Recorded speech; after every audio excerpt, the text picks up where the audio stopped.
De la Salette à Diana Vaughan. Oui, non, mais alors je sais ce que vous allez me dire. Je vous vois venir, vous allez me dire, mais Diana Vaughan, enfin, elle n'a pas existé. C'est Léo Taxil qui a inventé ce personnage. C'est Léo Taxil qui a écrit les mémoires de Diana Vaughan. C'est Léo Taxil qui a tout inventé. Il l'a dit lui-même dans une conférence de presse qu'il a tenue à Paris le 19 avril 1897. Il l'a dit lui-même. Il a dit oui, les mémoires de Diana Vaughan, c'est moi qui les ai écrites, c'est moi qui ai écrit les mémoires, c'est moi qui ai écrit les mémoires, c'est moi qui ai écrit les mémoires. Et ce livre alors qu'il a écrit, le 33e Crispy de Diana Vaughan, qui est une mine de renseignements sur les coulisses de la Révolution italienne, notamment à travers l'histoire de Francesco Crispi, ancien Premier ministre italien. Et qui a écrit ça, c'est Léo Taxil. Pourquoi est-ce qu'il n'en a pas parlé ? Et pourquoi, puisqu'on dit que personne n'a vu Diana Vaughan, pourquoi le témoignage d'Alfred Pierret, l'éditeur des mémoires de Diana Vaughan, le responsable de la librairie antimaçonnique de Paris, Alfred Pierret, à la fin des mémoires de Diana Vaughan, justement après cette conférence de presse de Léo Taxil, a publié son témoignage, dans lequel il dit « J'ai vu Diana Vaughan, elle est venue dans ma librairie me présenter une publication qu'elle voulait faire alors qu'elle n'était pas encore catholique. Elle était encore luciférienne à ce moment-là. Elle a publié Le Palladium régénéré et libre. Elle faisait scission par rapport à Adriano Lemmi, qui avait succédé à Albert Pike, et de manière frauduleuse. Diana Vaughan, qui était luciférienne à ce moment-là. Et Alfred Pierret rappelle une chose. Au moment où Diana Vaughan était encore luciférienne, personne ne mettait en doute son existence. C'est curieux ça. Encore plus curieux, ce témoignage d'Alfred Pierret a disparu de l'édition numérisée de la Bibliothèque nationale de France. Oui, parce que vous trouvez les mémoires de Diana Vaughan sur le site Gallica de la Bibliothèque nationale de France. Ben oui, parce que c'est bien connu, les mémoires, c'est un faux, écrit par Léo Taxil. Il l'a dit lui-même. Diana Vaughan, elle n'a jamais existé. C'est pas elle, là, c'est Léo Taxil. Il a pris en photo sa secrétaire. On connaît tous ces vieux refrains. Donc, les mémoires de Diana Vaughan sont sur le site de la Bibliothèque nationale. Sauf la fin. Lorsqu'Alfred Pierret dit qu'il a vu Diana Vaughan, qu'elle était encore luciférienne à ce moment-là, et que personne ne niait son existence. Très curieux. Pourquoi ce témoignage a-t-il disparu ? Peut-être parce qu'il est vrai, sinon pourquoi le faire disparaître ? Je vous montrerai ça en fin de vidéo, sur le site Gallica, parce que ça va peut-être disparaître, on ne sait jamais. Dans ses mémoires d'une ex-paladiste, publiées entre 1895 et 1897, Diana Vaughan divulgua les plans de la haute maçonnerie luciférienne, plans fomentés par celui qui était considéré par ses adeptes comme le vicaire de Lucifer. J'ai nommé le tristement fameux Albert Pike. Albert Pike siégeait au suprême directoire dogmatique de Charleston, que le docteur Bataille appelait, je cite, le Vatican de la franc-maçonnerie. Dans ce temple maçonnique, le démon apparaissait tous les vendredis à 15h pour donner ses instructions et jouer au prophète. Il est à noter que le démon ne peut faire aucune révélation ni aucune prophétie.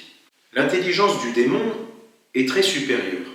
Elle lui permet donc d'observer avec une acuité particulièrement précise et à partir de ces observations, d'établir des pronostics très vraisemblables, mais qui ne sont pas infaillibles, qui ne sont pas absolus. Diana Vaughan écrivit notamment ceci: « À la rédemption de l'humanité par l'adorable sacrifice de Jésus, la haute maçonnerie des triangles lucifériens oppose la venue de l'Antéchrist, qu'elle appelle Antichrist, et qui est désigné par le nombre 666. La tradition de l'occultisme paladique, fondée sur le sentiment de plusieurs démonologues, est qu'un démon nommé Antichrist existe au royaume de feu et qu'il s'incarnera, souvenez-vous bien de cette date, le 25 décembre 1961 et naîtra le 29 septembre 1962. Il ne m'appartient pas de me prononcer sur l'identité de ce démon. Peut-être sont-ils plusieurs mauvais esprits qui prennent tour à tour ce nom afin de se vanter de futurs exploits, de victoires assurées aux yeux de leurs infortunés dupes et victimes, au nombre desquels j'ai été si longtemps. Fin de citation, Mémoires de Diana Vaughan, page 157. La première date, le 25 décembre 1961, correspond très exactement à la convocation du dénommé Concile Vatican II par Jean XXIII. La bulle de convocation Humanae Salutis, que vous pouvez aller voir sur le site du Vatican, cette bulle de convocation est précisément datée du 25 décembre 1961. La seconde date, 29 septembre 1962, précède de 13 jours, nous allons y revenir, précède de 13 jours le 11 octobre 1962, qui est le jour d'ouverture de Vatican II. En ce 11 octobre 1962, Jean XXIII prononça son discours Gaudet Mater Ecclesia, dans lequel il compare la basilique Saint-Pierre, je cite, à un second cénacle. Qu'est-ce que c'est le cénacle? C'est le lieu en lequel les apôtres étaient réunis lorsque le Saint-Esprit s'est manifesté à eux pour achever d'en faire les piliers de l'Église naissante. Le cénacle, c'est donc un endroit qui est directement lié à la fondation de l'Église. Cette mention officielle d'un second cénacle par Jean XXIII, le 11 octobre 1962, traduit bien de sa part l'inavouable projet de fonder une nouvelle Église. Une nouvelle Église, car en effet, cette expression de second cénacle montre bien que dans son esprit, Vatican II avait vocation à être une nouvelle Pentecôte. Expression de nouvelle Pentecôte qui fut d'ailleurs ensuite popularisée sans détour, notamment par le cardinal Léon-Joseph Suénas. Donc récapitulons. Le 25 décembre 1961 devait être, d'après la divulgation de Diana Vaughan, l'incarnation de l'Antéchrist. Et ce fut en réalité le jour de la convocation officielle de Vatican II. Le 29 septembre 1962 devait être la nativité de l'Antéchrist, et 13 jours plus tard, 13 jours, eut lieu la manifestation de la nouvelle Église conciliaire. Ce décalage de 13 jours n'est pas innocent, parce que voyez-vous, la Sainte Église célèbre la nativité, la naissance de notre Seigneur Jésus-Christ le 25 décembre. Vous avez ensuite le 6 janvier, l'épiphanie, c'est-à-dire lorsque les rois mages viennent adorer notre Seigneur Jésus-Christ et reconnaître sa royauté et son caractère messianique. L'épiphanie est considérée comme la fête de la première manifestation de la royauté et du caractère messianique de notre Seigneur Jésus-Christ. Entre le 25 décembre et le 6 janvier, vous avez 13 jours. C'est une singerie. Nous avons là une singerie de l'incarnation, de la nativité et de l'épiphanie de notre Seigneur Jésus-Christ. Il y a donc une impressionnante continuité entre les plans d'Albert Pike, divulgués par Diana Vaughan, et Vatican II.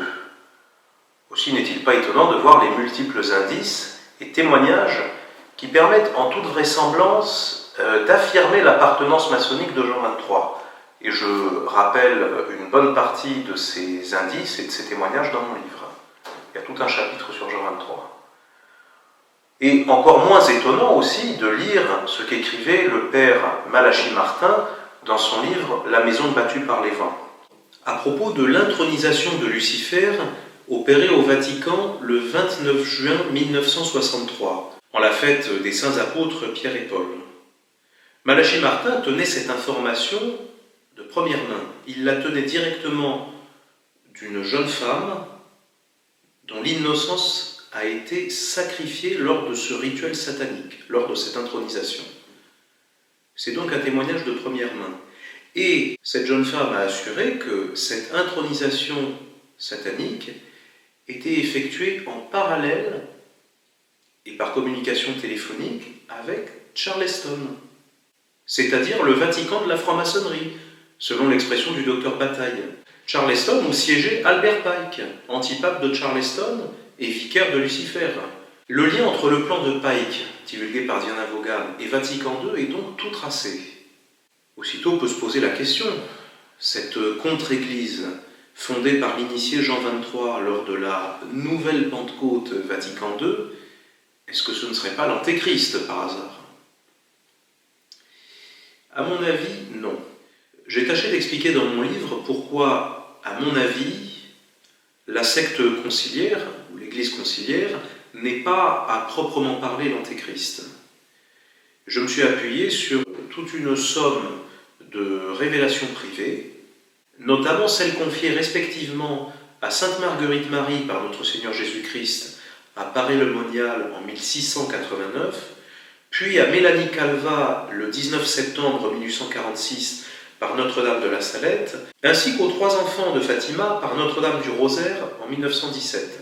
Tout cela avec, en trame de fond, une interprétation privée du dernier livre prophétique solennellement inscrit par l'Église dans le canon des Saintes Écritures, à savoir l'Apocalypse de Saint Jean.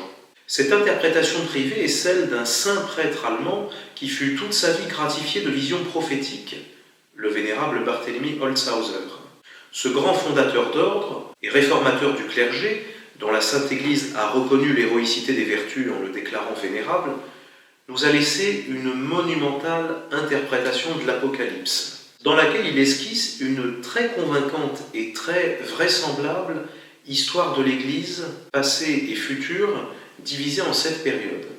Autant il faut croire l'Apocalypse de foi divine et catholique parce que c'est révélé, c'est dans la Sainte Écriture, donc ça fait partie de la révélation avec un grand R, mais cette interprétation, même si Barthélemy Holzhauser avait vraiment des dons prophétiques, vous n'êtes pas obligé d'y croire.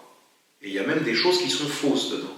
Par exemple, il a fait naître l'Antéchrist en 1855, parce qu'il a calculé 666 mois après 1800. C'est pas parce qu'on a un don prophétique qu'on ne peut pas se tromper. Justement, seuls les écrivains inspirés, les auteurs de la Bible, sont garantis par le Saint-Esprit de ne pas pouvoir faire d'erreur de ce genre.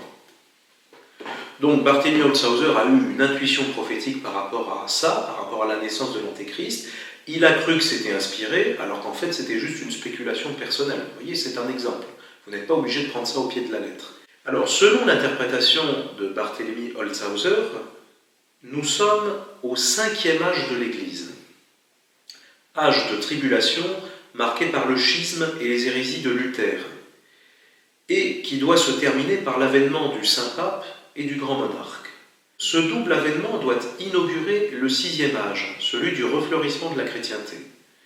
Ultime temps de paix avant le 7e âge, qui sera celui du règne tyrannique de l'Antéchrist.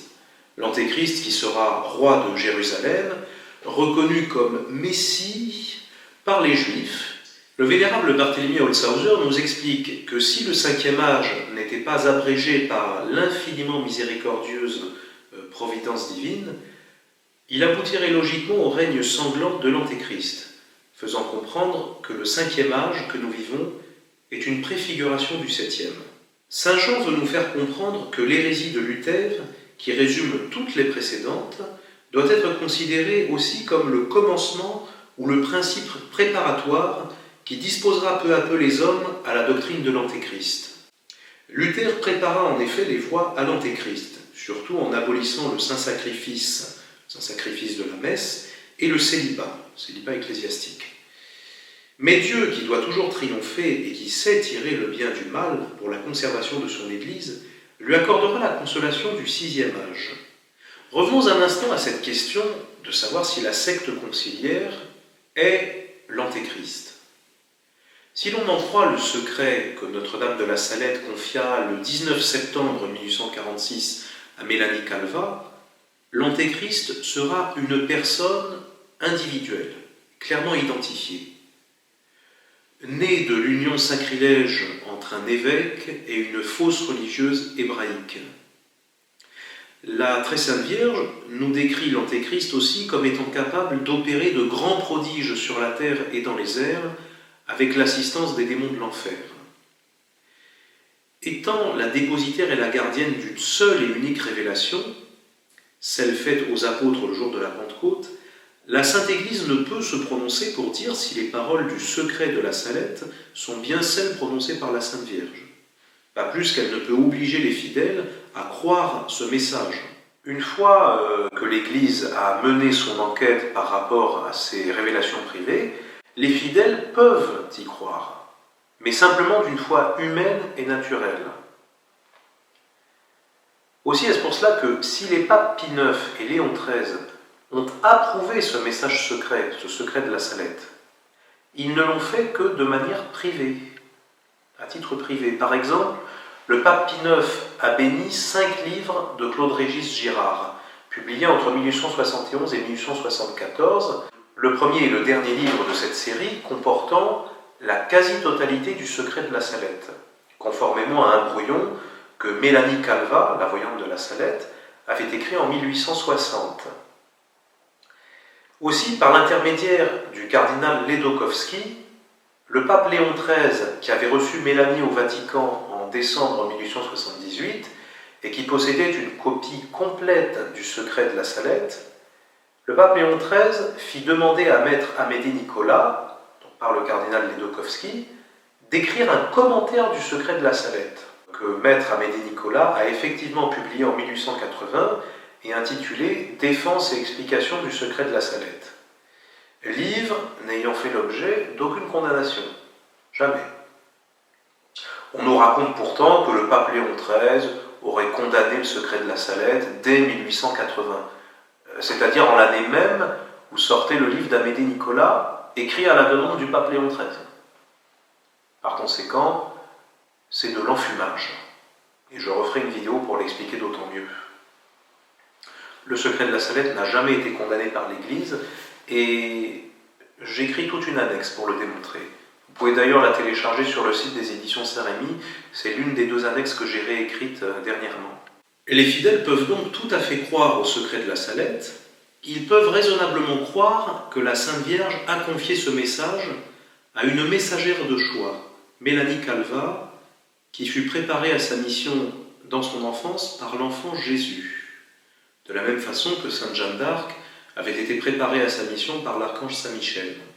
Mélanie Calvat publia Le Secret complet en 1879 avec l'imprimatur d'un saint évêque, Monseigneur Salvatore Luigi Zola, par l'invocation duquel plusieurs guérisons miraculeuses ont été officiellement constatées, et vous avez ça dans un livre de Fernand Corteville, le père de Michel Corteville. Fernand et Michel Corteville qui ont fait de remarquables recherches par rapport à la Salette, même si malheureusement Michel Corteville a de toute évidence été induit en erreur par un faux manuscrit qu'on lui a présenté au Vatican. Alors que, et ça c'est Michel Corteville qui l'explique lui-même, 10 ans auparavant, le père Jean Stern, qui était l'archiviste des missionnaires de la Salette, est allé au Vatican. Il a demandé à l'archiviste de l'ancien Saint-Office le supposé manuscrit que Michel Corteville a retrouvé, entre guillemets. Et non, ça n'existe pas. Ce document est introuvable. Et paf, il réapparaît comme ça tout d'un coup. C'est curieux tout de même. Et en plus, ce supposé manuscrit de 1851, on lui fait dire exactement la même chose que le faux troisième secret de Fatima, publié le 26 juin 2000 par Joseph Ratzinger. Toujours est-il que les fidèles peuvent croire. Ce n'est pas une obligation, ce n'est pas un dogme de foi, mais il est possible de croire raisonnablement que le secret de la Salette est la très exacte retranscription du message de Notre-Dame, comme l'écrivait Mélanie. Je cite, « Ce secret, le voici tout entier et tel qu'elle me l'a donné, tel que la Sainte Vierge me l'a donné. » Si l'on se base sur le secret de la Salette, l'Antéchrist sera une personne individuelle et qui aura la capacité d'accomplir des prodiges dans les airs et avec l'aide des démons. Or, cela ne se concrétise ni dans l'Église conciliaire, ni même dans celui qui la dirige et qui est habillé en pape, et qui prétend être le vicaire du Christ. Notre-Dame de la Salette avait pourtant annoncé que Rome perdrait la foi et deviendrait le siège de l'Antéchrist. Est-ce que nous n'y sommes pas alors? Mais si Rome a effectivement perdu la foi, elle n'est pas encore strictement parlant le siège de l'Antéchrist. On peut dire qu'elle est devenue le siège du vicaire de l'Antéchrist, si l'on peut se permettre cette expression. Si nous lisons toujours le secret de la Salette, nous y voyons la correspondance exacte avec l'interprétation de l'Apocalypse du vénérable Barthélemy Holzhauser. Puisque Notre-Dame parle d'un refleurissement de la chrétienté, elle parle d'abord d'une période cataclysmique, dans laquelle on n'entendra que bruit d'armes et que blasphème, et dans laquelle on croira que tout est perdu. Elle ajoute ensuite « Les justes souffriront beaucoup, leurs prières, leurs pénitences et leurs larmes monteront jusqu'au ciel, et tout le peuple de Dieu demandera pardon et miséricorde, et demandera mon aide et mon intercession. Alors Jésus-Christ, par un acte de sa justice et de sa grande miséricorde pour les justes, commandera à ses anges que tous ses ennemis soient mis à mort. Tout à coup, les persécuteurs de l'Église de Jésus-Christ et tous les hommes adonnés au péché périront, et la terre deviendra comme un désert. Alors se fera la paix, la réconciliation de Dieu avec les hommes. Jésus-Christ sera servi, adoré et glorifié. La charité fleurira partout. Les nouveaux rois seront le bras droit de la Sainte Église, qui sera forte, humble, pieuse, pauvre, zélée et imitatrice des vertus de Jésus-Christ. L'Évangile sera prêché partout, et les hommes feront de grands progrès dans la foi, parce qu'il y aura unité parmi les ouvriers de Jésus-Christ, et que les hommes vivront dans la crainte de Dieu. Elle ajoute ensuite que malheureusement cette paix ne sera pas longue.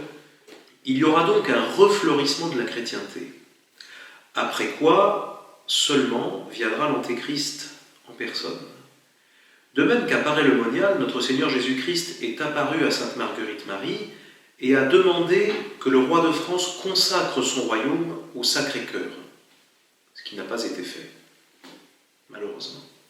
Il est frappant de constater que Sainte Marguerite Marie a mis par écrit ce message de notre Seigneur dans une lettre datée du 17 juin 1689. 100 ans plus tard, jour pour jour, 17 juin 1789, eut lieu le serment du jeu de paume et la révolte du tiers-État lors des États généraux convoqués par le roi Louis XVI. De même, à Fatima, la Sainte Vierge, après avoir accompli un miracle constaté par des milliers de personnes, et même des athées, des laïcards, des francs-maçons ont été obligés de reconnaître le miracle. Ces catholiques-là, qui croient en leurs histoires de Sainte Vierge, de miracles, c'est ridicule. Et là, ils ont vu, comme tout le monde, le soleil bouger, et le soleil foncer sur eux aussi. Il s'agit du fameux miracle du soleil du 13 octobre 1917. Et la très sainte Vierge, Notre-Dame de Fatima, avait demandé que le pape consacre la Russie à son cœur immaculé, ce qui n'a pas non plus été fait. Et justement, le 13 octobre 1962, jour anniversaire du miracle du soleil de Fatima, le 13 octobre, alors nous avons vu que le 11 octobre, c'était le discours inaugural de Jean XXIII, 2 jours après, le 13 octobre, la première session commence. Au bout d'un quart d'heure, le cardinal Liénard s'est levé et il a protesté. Parce que les schémas préparatoires de Vatican II avaient été préparés par des hommes d'église qui étaient tout à fait dans la droite ligne de la tradition. Des gens comme le cardinal Ottaviani notamment, et aussi même Monseigneur Lefebvre, qui a participé aux travaux préparatoires. Donc le cardinal Liénard s'est levé, et là, ça a été le signe de ralliement pour tous les modernistes. En plus, on ne sera pas étonné d'apprendre que Monseigneur Liénard était franc-maçon. Son nom figurait dans le dossier maçonnique que Monseigneur Roger Bossard avait remis au pape Pie XI en 1938. Donc, là encore, révolte des progressistes contre l'organisation planifiée. Et à partir de ce 13 octobre 1962, la révolution conciliaire se met ouvertement en marche. Et les conjurés de cette révolution se mettent alors à faire au grand jour ce qu'ils faisaient discrètement et de manière souterraine. Et le même cardinal Suénens, franc-maçon, qui s'était réjoui de la nouvelle Pentecôte Vatican II, eh bien il se félicitait alors que Vatican II était, je cite, 1789 dans l'Église. La source la plus proche que j'ai trouvée, c'est un sermon que Monseigneur Lefebvre avait fait le 22 août 1976, et dans lequel justement il rappelait ce propos tenu par le cardinal Suénens. À savoir que Vatican II était 1789 dans l'Église. Nous avons donc d'un côté les demandes du Sacré-Cœur qui sont ignorées, ce qui donne comme châtiment 1789 et l'assassinat du roi de France. Et de l'autre, les demandes du cœur immaculé de Marie, qui ne sont pas accomplies comme demandé, ce qui donne Vatican II qui est 1789 dans l'Église, c'est-à-dire l'apostasie des hommes d'Église. Il est d'ailleurs à noter que Pie XII est le dernier pape à avoir défendu la doctrine catholique, puisqu'en effet, Jean XXIII, qui est monté après Pie XII sur le siège de Pierre, a enseigné l'hérésie de la fausse liberté religieuse dans son encyclique Pacem in Terris du 11 avril 1963. Aussi est-il frappant de constater que le premier document sur lequel s'appuie la Constitution sur la liberté religieuse Dignitatis Humanae du 7 décembre 1965, veille de la clôture de Vatican II, eh bien, la première note de bas de page de ce document, Dignitatis Humanae, c'est une référence à Pacem in Terris de Jean XXIII. Vous voyez donc la continuité entre Jean XXIII et Vatican II. Jean XXIII n'est pas cette espèce de gros bonhomme naïf, gentil, sympathique, qu'on a voulu nous présenter. Non, c'était quelqu'un de très rusé. Donc, cette fausse liberté religieuse enseignée dans Pacem in Terris de Jean XXIII et dans Dignitatis Humanae de Vatican II, document ratifié par Paul VI, cette fausse liberté religieuse a pourtant été condamnée infailliblement dans l'encyclique Quanta Cura du 8 décembre 1864, encyclique dont est tiré le fameux syllabus du pape Pie IX. Ce qui fera dire d'ailleurs à Joseph Ratzinger que Dignitatis Humanae est, je cite, un contre-syllabus. Il l'a écrit lui-même dans son livre Les principes de la théologie catholique. Théologie catholique avec des guillemets, bien sûr. Et Ratzinger ne voyait à cela aucun inconvénient, puisque forcément, en tant que moderniste, il a une conception évolutionniste de la tradition. Donc pour lui, 2 plus 2, ça fait 4, et puis ça fait 5. Cette encyclique Quanta Cura est pourtant un enseignement ex cathedra, comme le rappelle notamment le cardinal Billot et bien d'autres. Nous avons donc la certitude que c'est un enseignement infaillible, obligeant la foi des fidèles. Par conséquent, ni Jean XXIII avec Pacem in Terris et ni Paul VI avec Dignitatis Humanae n'avaient la foi catholique. Et conformément à la bulle Cum ex Apostolatos du pape Paul IV, bulle publiée en 1559 et, je cite, valide à perpétuité. Cette bulle est valide à perpétuité. Non, je le dis parce que vous entendrez régulièrement ici et là des gens dire que cette bulle a été abrogée. Le pape Paul IV a stipulé que cette bulle était valide à perpétuité. C'est écrit noir sur blanc. Vous pouvez vérifier en latin même, dans le texte original. Alors comment un document valide à perpétuité peut-il être abrogé? J'aimerais bien qu'on m'explique ça. Je soumets ça à nos pseudo-théologiens qui écrivent n'importe quoi et qui du coup dissuadent les fidèles de lire cette bulle.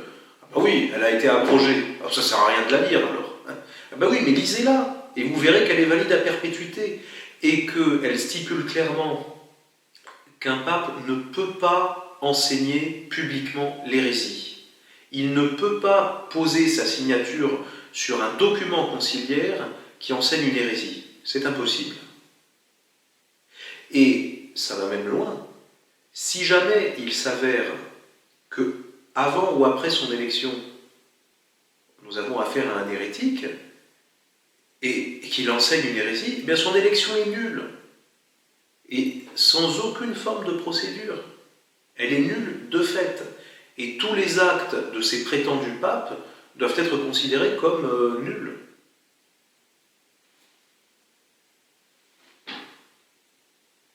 Donc, conformément à cette bulle du pape Paul IV, qui n'a jamais été abrogée, parce qu'elle est valide à perpétuité, eh bien, Jean XXIII et Paul VI ne pouvaient pas être papes. Leur élection était nulle. Toujours est-il que, pour ma part, je suis convaincu que depuis la mort du pape Pie XII, nous avons des usurpateurs sur le siège de Pierre. Et puisque je parlais de concordance de date liées à différentes révélations privées comme Paray-le-Monial ou Fatima, il y aurait beaucoup à dire au sujet du pape Pie XII. En premier lieu, le pape Pie XII a été sacré évêque le 13 mai 1917, qui est très exactement le jour de la première apparition de Fatima, le jour même. Et il a été donné plusieurs fois au pape Pie XII de revoir le miracle du soleil de Fatima, en 1950, alors qu'il marchait dans les jardins du Vatican. Et cette information a été donnée très officiellement par le cardinal Tedeschini dans un discours qu'il a tenu en octobre 1951. Et le même Pie XII, qui a été sacré le jour même de la première apparition de Notre-Dame à Fatima, et qui a revu le miracle du soleil, a rendu son âme à Dieu le 9 octobre 1958. Je vous entends déjà me dire c'est pas de chance, à quelques jours près ça y était. Vous voyez, ça marche pas, vos histoires de concordance. Oui, mais attendez, les obsèques du pape Pie XII ont eu lieu le 13 octobre suivant. Donc, les obsèques du pape Pie XII ont eu lieu le 13 octobre 1958, jour anniversaire du miracle du soleil de Fatima. Donc, je vous laisse méditer vous-même par rapport à ce lien réel, providentiel, entre Pie XII et le message de Notre-Dame de Fatima. Et s'il est vrai que nous n'avons plus de pape depuis 1958, il y a un lien évident avec Fatima, de même qu'il y a un lien évident entre la perte de pouvoir et l'assassinat de Louis XVI et Paray-le-Monial. N'est-ce pas? Le Sacré-Cœur, le roi de France, le cœur immaculé, le pape. Voyez-vous? Nous avons rappelé qu'à Paray-le-Monial, il était demandé que le roi de France consacre la France au Sacré-Cœur. Et qu'à Fatima, il était demandé que le pape consacre la Russie au cœur immaculé de Marie. Qui va faire cette consécration? Le roi de France et le pape. Le roi, le pape, le saint-pape et le grand monarque. Tout simplement. Car en effet, si toutes ces révélations privées sont exactes, et encore une fois, vous n'êtes pas obligé de le croire, mais ce n'est pas une question de foi surnaturelle, c'est une question de logique. N'est-ce pas? Vous pouvez ne pas croire à ces révélations privées, mais réfléchissez. Vous pouvez réfléchir là-dessus, ce n'est pas interdit. Donc si toutes ces révélations privées sont exactes, elles doivent logiquement se recouper entre elles. Et nous voyons ainsi la jonction entre Paray-le-Monial, La Salette et Fatima, tout cela dans la vision d'ensemble esquissée par le vénérable Barthélemy Holzhauser dans son interprétation de l'Apocalypse. La période de paix et de refleurissement de la chrétienté décrite par Notre-Dame de la Salette coïncide avec le 6e âge dépeint par Barthélemy Holzhauser. 6e âge qui sera inauguré par l'avènement du Saint-Pape et du Grand Monarque, lesquels consacreront respectivement la Russie au cœur immaculé de Marie et la France au Sacré-Cœur de Jésus, comme demandé. Et après quoi seulement viendra la paix promise, n'est-ce pas? Le Sacré-Cœur qui a dit à Sainte Marguerite Marie « Je régnerai malgré mes ennemis ». Et Notre-Dame de Fatima qui a dit « À la fin, mon cœur immaculé triomphera ». Et imaginons que l'Antéchrist arrive prochainement, dans les semaines, les mois, les années qui viennent. Vous le mettez où, ce refleurissement de la chrétienté qui est annoncé dans la Salette? Les apôtres des derniers temps, dont la Très Sainte Vierge a demandé la fondation, ces prêtres missionnaires, les apôtres des derniers temps, qui doivent aller aux quatre coins du monde prêcher l'Évangile pour qu'un plus grand nombre résiste aux séductions de l'Antéchrist. Chronologiquement, vous placez ça à quel moment si nous sommes au temps de l'Antéchrist? Si vous vous en référez à la Sainte Écriture, que ce soit l'Apocalypse ou le livre de Daniel, on peut conclure qu'entre la chute de l'Antéchrist et le jugement dernier, il y aura une durée extrêmement courte, quelques jours. Alors, je régnerai malgré mes ennemis, mon cœur immaculé triomphera, pendant quelques jours simplement. Alors, vous pouvez ne pas croire, encore une fois, ça ne fait pas partie du dépôt de la révélation donnée aux apôtres le jour de la Pentecôte. Ce qu'il faut croire pour être sauvé, c'est ce que l'Église enseigne. L'Église n'a jamais enseigné que le grand monarque allait consacrer la France au Sacré-Cœur, que le Saint-Pape allait consacrer la Russie au cœur immaculé de Marie, etc. L'Église n'enseigne pas ça, donc vous n'êtes pas obligé de le croire. Mais vous avez tout un corpus de révélations privées qui ont été données par le ciel. Ces révélations ont été analysées par l'Église qui a conclu que l'on pouvait raisonnablement y croire. Et donc, il serait téméraire de rejeter ça d'un revers de main, simplement par principe. Ce serait téméraire. Voilà donc quels sont les liens que j'ai tâché de tisser à travers ce livre. De la Salette à Diana Vaughan, ou le siège de l'Antéchrist dévoilé, préfacé par Pierre Hillard, auquel je tiens à réitérer mes plus sincères remerciements. Tout cela autour de cette divulgation de dates faite par Diana Vaughan. Voilà. Diana Vaughan, dont la toute première publication, elle était encore luciférienne à ce moment-là, le Palladium régénéré et libre. Dans cette première publication, elle reprenait l'intégralité du secret de la Salette. Et pourquoi ? Pour reprocher aux membres du clergé, notamment toute une frange gallicane des évêques français, pour leur reprocher leur hypocrisie. Si ce livre présente une grille de lecture tout à fait crédible et cohérente, qui permet de concilier les révélations privées parmi les plus sérieuses, j'ai tâché d'être également rigoureux dans le détail, de ne pas mettre une citation sans en retrouver la source la plus exacte. Car il existe des livres présentant des grilles de lecture très convaincantes, mais relativement imprécis dans les détails. Vive Notre-Dame de la Salette, et que Jésus soit aimé de tous les cœurs. Ainsi soit-il. Me voici donc sur le site Gallica de la Bibliothèque nationale de France, sur la page des mémoires de Diana Vaughan.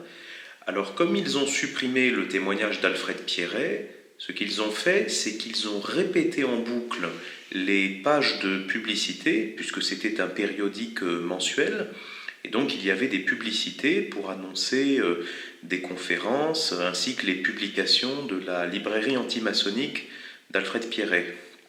Donc ce qu'ils ont fait, nous allons nous rendre tout de suite, tout à la fin de l'ouvrage. Voilà. Donc vous voyez ces fameuses pages de publicité. Je fais page précédente, je reclique sur page précédente et je vais continuer à cliquer sur page précédente et vous allez vous apercevoir qu'en fait, ce sont toujours les mêmes publicités qui reviennent en boucle. Voilà, je clique sur page précédente.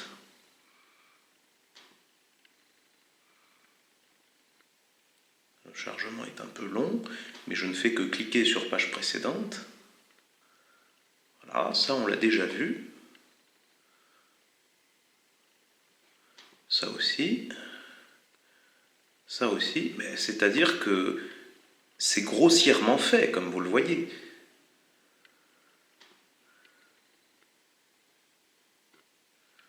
Voilà, mais ça, la loque noire, on l'a eu au début. Hein. Voilà, le 33e Crispy, ça, on vient de l'avoir aussi. Voilà, vous êtes témoin que la souris ne bouge pas et que je ne fais que cliquer sur page précédente. Encore une fois, voilà. Page précédente.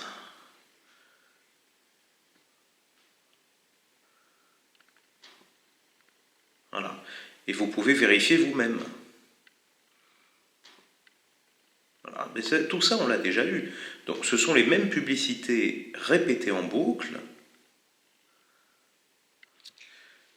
Voilà, donc j'ai sauté toutes les pages. Il y en avait des dizaines. J'ai coupé la caméra.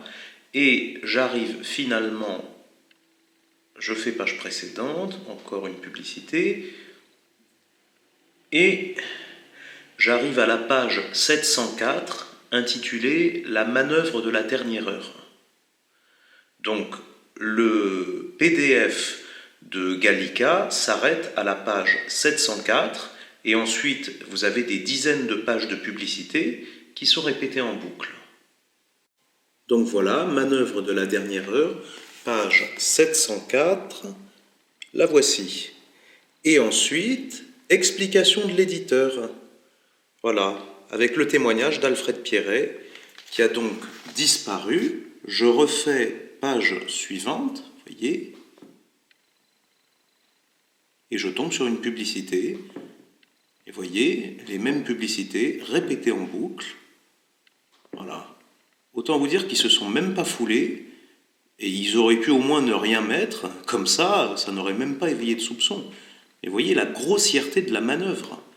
Alors la question se pose, pourquoi est-ce que ce témoignage a disparu?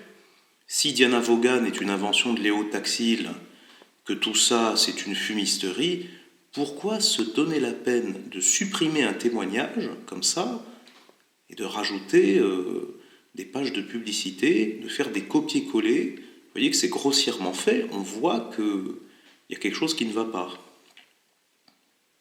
Alors, l'internaute lambda pourrait se dire « Oh, bah, ça doit être un bug, ils se sont trompés. » Non, non, pas du tout, parce que comme par hasard, ils ont supprimé le témoignage capital pour conclure à l'existence de Diana Vaughan et pour montrer la contradiction, c'est-à-dire que on ne s'est mis à nier l'existence de Diana Vaughan qu'à partir du moment où elle a reçu le saint baptême. Voilà.